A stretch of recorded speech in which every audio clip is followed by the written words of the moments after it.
गांव में एक सुंदरी लड़की रहती थी जिसका नाम सविता था। उसकी सुंदरता की चर्चा दूर दूर तक थी। सभी लोग उसकी खूबसूरती की तारीफ करते नहीं थकते थे, लेकिन सविता को अपनी सुंदरता पर बहुत गर्व था और वह अक्सर अपने आप को सबसे श्रेष्ठ समझती थी।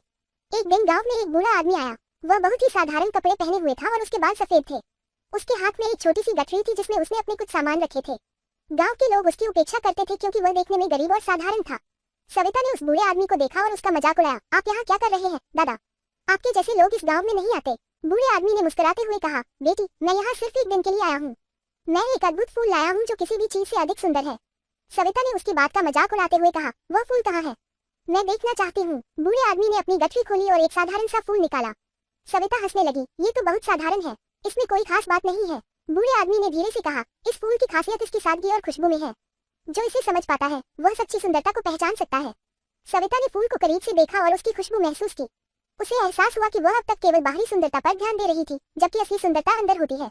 उसने बूढ़े आदमी से माफी मांगी और कहा, आपने मुझे सच्ची सुंदरता का मतलब समझाया। धन्यवाद। इस कहानी से हमें ये शिक्षा मिलती है कि सच्ची सुंदरता बाहरी आकार में नहीं बल्कि अंदर की सादगी और गुणों में होती है। हमें हमेशा सच्ची सुंदरता की पहचान करनी चाहिए और उसके महत्व को समझना चाहिए।